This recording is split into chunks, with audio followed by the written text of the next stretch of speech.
Want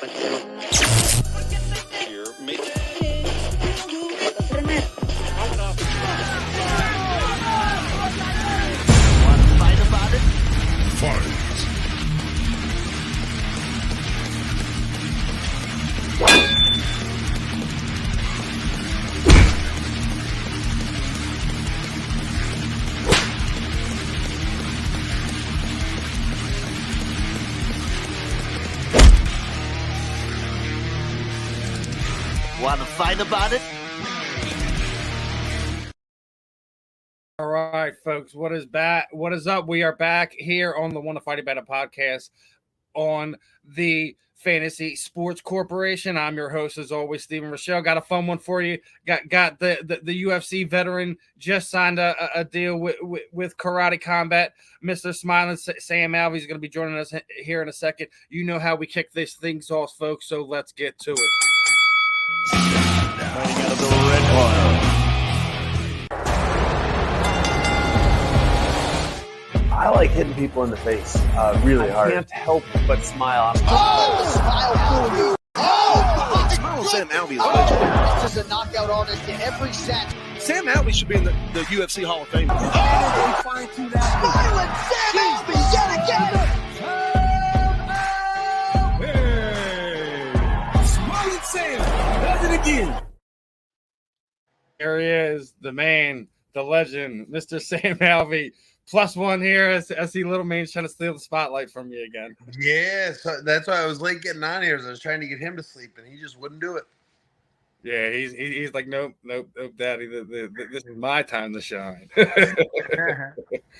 but as always, Sam, definitely appreciate you. You're always hopping on here.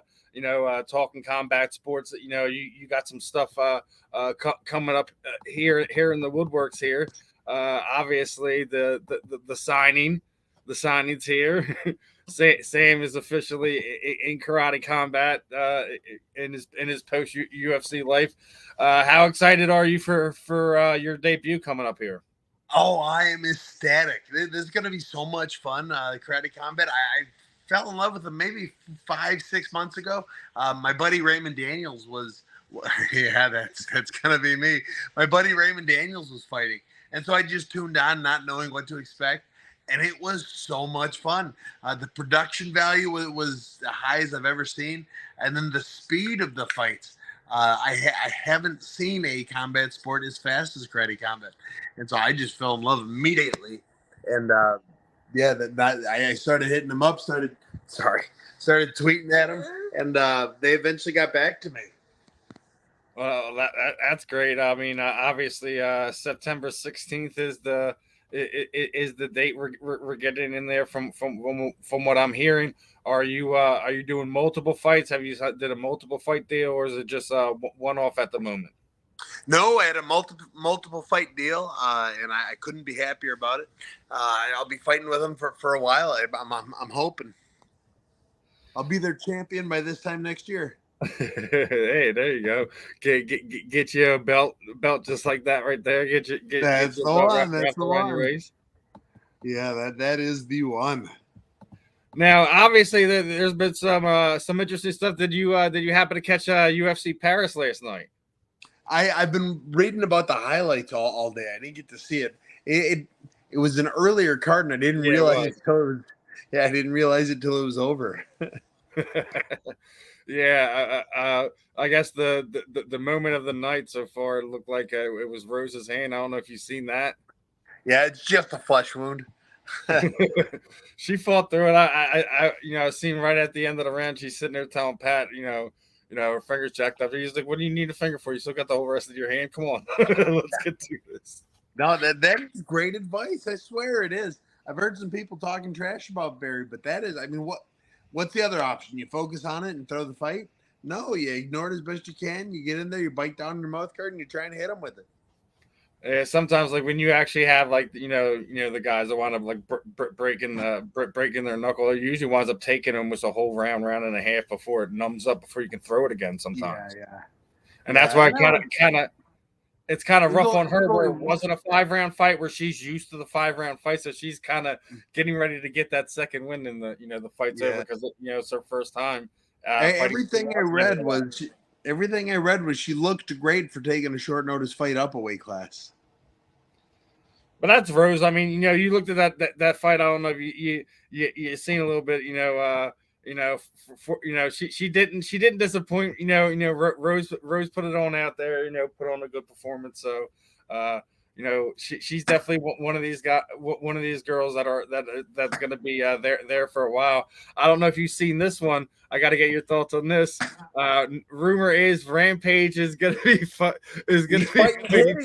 Daryl Shona over 10 years later after the Ultimate Fighter. Yeah, are you interested, or is it just the comedic value you want to see what's going to happen here? Oh, I'm gonna. Have you seen Rampage fight? He's got titties now. I'm gonna watch it. I'm gonna love it. I love freak fights, like anything that has some sort of story. And it doesn't seem like it's a particularly mean story. Kind of teased each other 13 years ago. It's gonna be so much fun. He gets his chance to get revenge on a fighter who hasn't fought in 4 years. Yeah, I love Rampage back in the day, but secretly I'm rooting for Daryl in this fight for real. Rooting for titties. Absolutely, why not, man? You gotta root for the underdog here. Rampage is gonna be the favorite for just about everyone. So, what I want to get your thoughts on this one. The whole Dana White Algeo Merlap situation. Obviously, Dana's not happy. Basically, sitting there saying, if this is how they want to go about it, maybe this is not the place for them. I remember, 10 years ago or so where DC was hiding from Kane in the light heavyweight division for the better part of a year and a half. Didn't have the same kind of tune back then.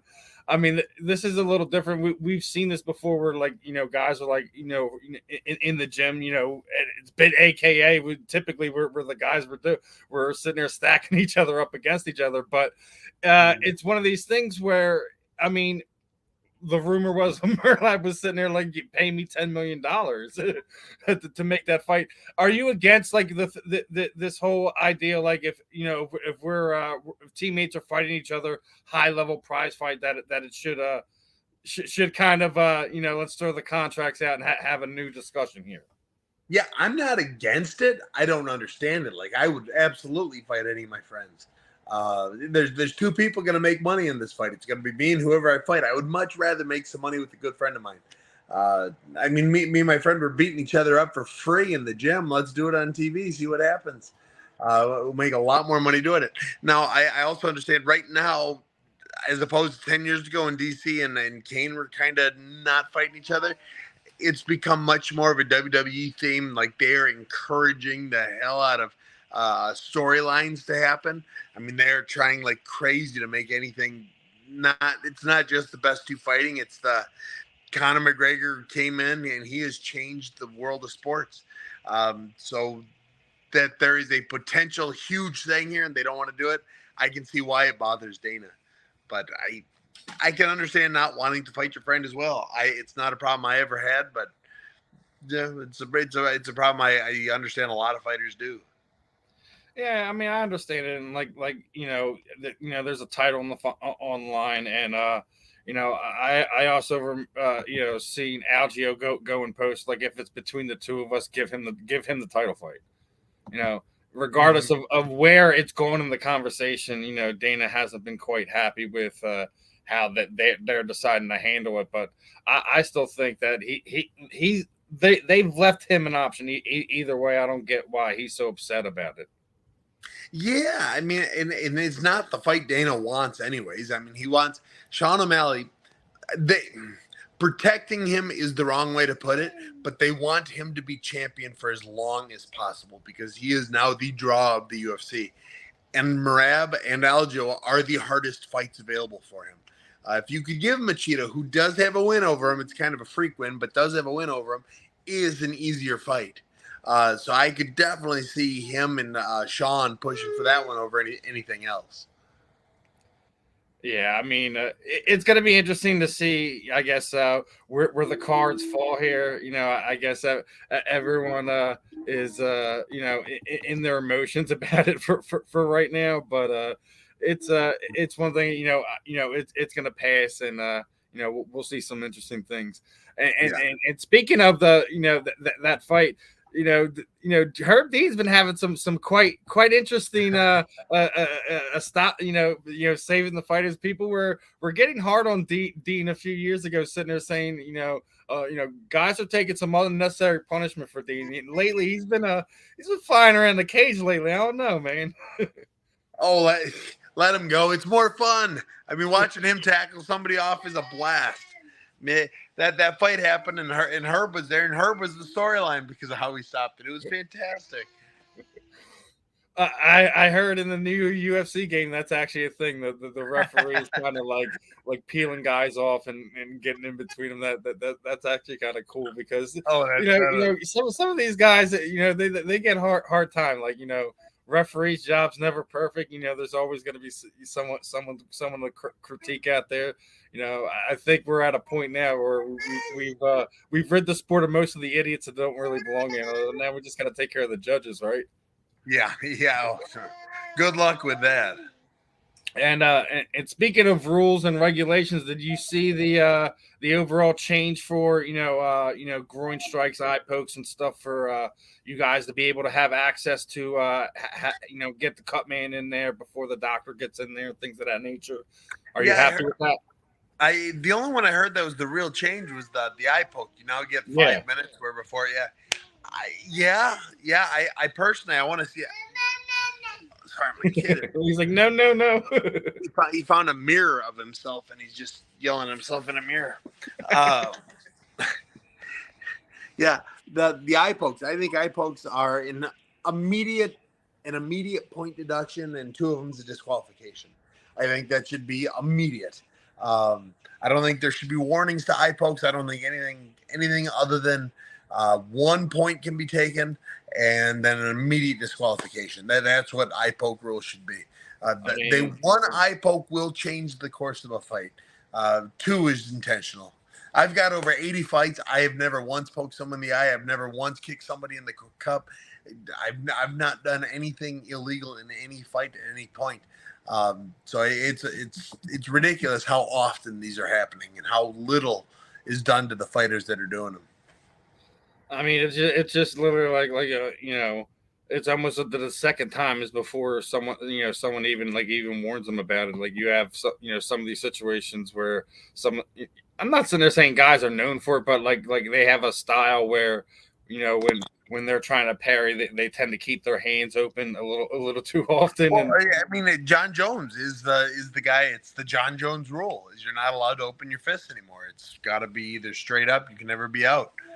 He poked a lot of guys in the eyes. I don't think any of it was intentional, but it does happen. It does. Real quick, let me get a quick word from our sponsor, and we'll be right back with the Sam. Sounds great. Just Blazed Clothing Company. We are the premier clothing and lifestyle brand for the cannabis enthusiast. Premier clothing, cannabis accessories, with a South Beach flair. Go online today and check out all our great products at justblazedclothingcompany.com. Use the promo code FIGHT at checkout and get 10% off your purchase. All right, use that promo code FIGHT for all your purchases at Just Blaze Clothing. Let's get into this the second half here, and in light of our sponsor here, Sam, are you happy to start seeing some more of these athletic commissions be a little bit more lenient on some of the marijuana users, since it's not really performance enhancer in any way, and some of these guys it does help anxiety, stress, recovery, things of that nature?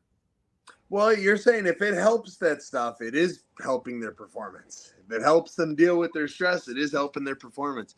I personally don't care one way or another. I'm one of the few. I've never smoked anything. Never touched stuff.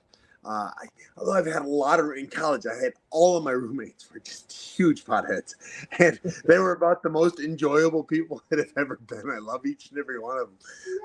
Well, one of them, he was a Turkish exchange student. Dude still owes me about $5,000 in mispaid rent. But if he needed a place to stay today, I would be there for him. Well, hey, now we know. Somebody out there still owes Sam some paper. We gotta get somebody to collect that. Yeah, I need to hire a hit. Well, not like a hit, maybe just a track down. Like, hey, let's set up a payment plan here, buddy. let's get this thing straightened out. One thing I seen today was sitting there. You got Logan Paul and Mike Perry still sitting there throwing verbal jabs at each other. Is the Paul brothers shtick kind of getting a little tiresome here? It's like almost more like they're doing more things to try to keep themselves relevant in the news cycle than for the actual relevancy of their matchups. I was actually supposed to be in Puerto Rico right now sparring with Logan Paul. They asked me a few weeks ago if I would come down. They said they needed some southpaws. I said, okay, let's do it. And then communications got real sketchy. Eventually I said, hey, by the way, I'm willing to do it. I just need to know when. And will I be paid at all for it? And they said, yeah, we'll pay you $1,000. I said, listen, I'm going to be missing work. I asked for $2,000, which is not much. They waited a week and a half, and they told me that I was trying to charge too much. So I'm not down in Puerto Rico sparring with Paul. You're trying to charge too much just because you don't want to have to pay to fly down there. Gosh. Yeah. They. I wasn't asking for that much. It just I needed enough to be able to pay for my kids and my wife to have some help with my 6 kids. Yeah, people have to understand it. They're huge stars. They're huge YouTube stars. They get to make the rules as long as they're paying the bills. They get to make the rules. And he and Mike Perry are going to fight. Actually, funny story about Mike Perry. He was on a podcast with me here a few weeks ago, and he told me that when he was the backup fighter for the Diaz Jake Paul fight, if Diaz didn't show up, Mike Perry was going to do it. And he said, I was the backup fighter. I was going to make $50,000. And so I signed up. I made weight, did everything I was supposed to. And Jake Paul never paid him. He never got the $50,000 for being the backup fighter. So now he's the backup fighter for Dylan Dennis. And I'm wondering if he's suspecting he's not going to make his extra money for being the backup fighter there too. Yeah, there's a lot of chirping going on between them, and threatening to take Dennis out of the fight if he doesn't stop talking about this, that, and the third. I think Dennis is trying to get out of that fight. Dennis will lose, and he doesn't want to lose to a Paul brother. I agree. I think Dylan will lose that fight. It's not, Logan's actually a little bit more respected than Jake, and where his actual spot boxing skills is. Not to sit there and say Jake is this complete pushover at this point in time, but I still think Logan's the one I'm more more interested to see kind of throw down, so to speak. He's better on YouTube too. He really is the entertaining brother. Get into some more of this stuff. Some of these big fights coming up. How excited are you for Jones and Stipe there in New York mid-November there? Yeah, I'm excited for it. We'll get to see the greatest heavyweight of all time against John Jones. So I'm curious. I mean, smart money's on Jones. I think he's just going to be a far bigger opponent than Stipe's ever really fought before. With the exception of Nagano, and Stipe is one of the smaller heavyweights. So I'm excited to see if it works. Maybe Stipe's wrestling will be enough to tame Jones, and his boxing is probably the best that Jones has ever faced. Yeah, huge fans of both of these guys, but kind of agree with your assessment. I think John's just a little bit bigger, a little bit stronger, a little bit longer, and I think it's just a matter of time before he gets Stipe, just like how he gets everybody, man. He finds, he's like He's like the Terminator, man. You take away the Matt Hamill fight. He's literally the perfect guy in the cage, just about. Yeah, he has had one hell of a career, and he was on my podcast. Jones was on the podcast with me here last week, and he told us, he said, "Listen, this is probably his last fight." He said he'll be retired, and then some other big dog will come up, and then Jones said I might come out of retirement to make sure everyone remembers that I'm the best. I agree. I think he's at the point where once you lost Francis to free agency, the last thing that John Nate wanted, was Stipe Francis were the last kind of two things he really needed to do or accomplish or test himself. There's no one there. He doesn't really care for one of these young guys that are coming up now to give them a chance to kind of knock him off. He wants to finish off the last of the old guard, so to speak. That's right, and he's going after. I mean, he's got his hands full going against Stipe, but I'm excited for the fight. Just the outcome is going to be pretty impressive. Yeah, I think it's going to be a fun one. It's going to be exciting, and on the other side of that coin is obviously Tyson Fury and Francis Ngannou, and Mike Tyson's been singing Francis's praises. I don't know if if training Mike's gonna catch him up to Tyson Fury level boxing status in 6 to 8 weeks. But how do you feel about this one, man?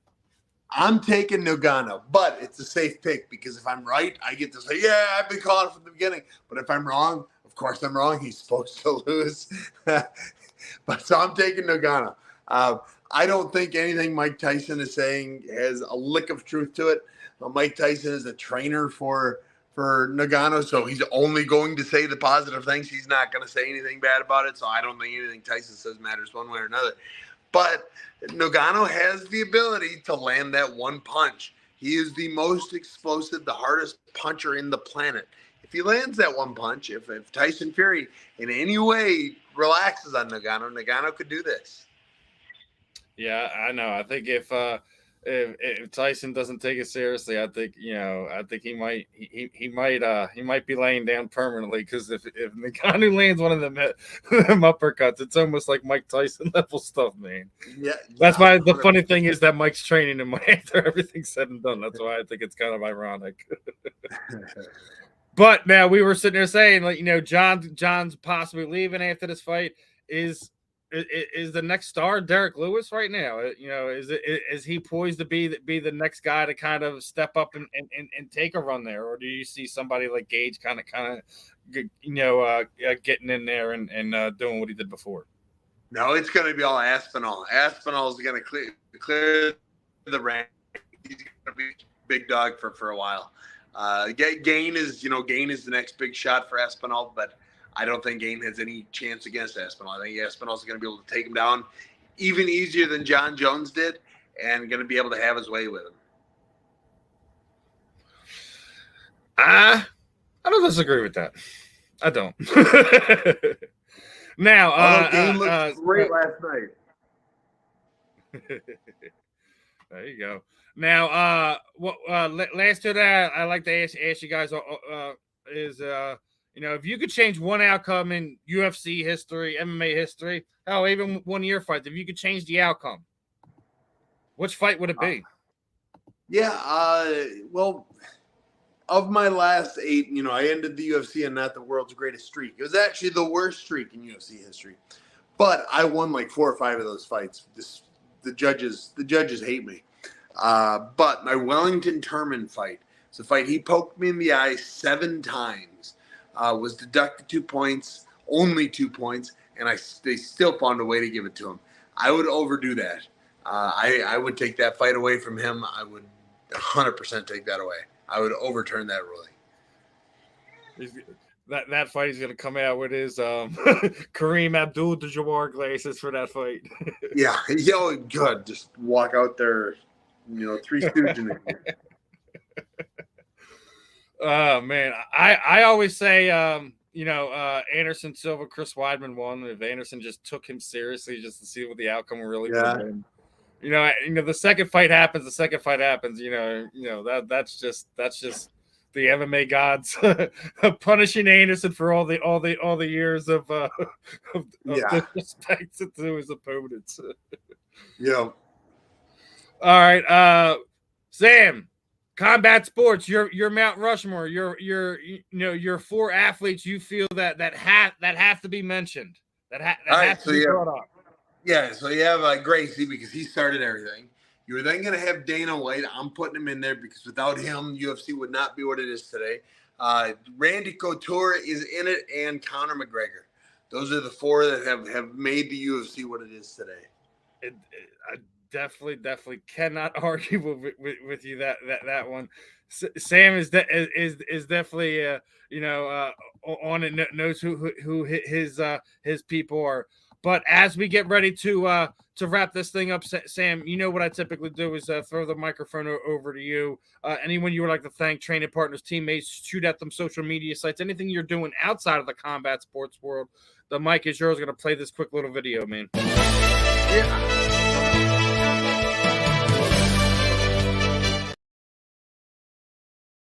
Hey, so the thing I want to promote the most is my TikTok. I love TikTok. Between TikTok and my YouTube, I've really been spending a lot of time growing my YouTube lately. I put a lot of thought, a lot of effort. I even built a studio for my YouTube. So I'm doing a lot with that. And then my TikTok, I just have fun with. TikTok just short, sweet, and I answer every question that comes across it. So please tune in, follow me on both those, and I look forward to speaking with you all someday. I can vouch for that. Sam is probably the most interactive athlete on TikTok. I don't think anybody is matched in the social engagement Sam has going on there. Sam, it's always a pleasure catching up with you. It's always a pleasure seeing that your absolute shit-eating grin over there because it's always on your face. Thank you for having me on, sir. It's always a pleasure, man. Best of skill in the upcoming fight. I'll definitely be in touch with you. We definitely got to have you back here in the future. Other than that, my friend, we'll catch you up on the rebound, my friend. Catch you next time.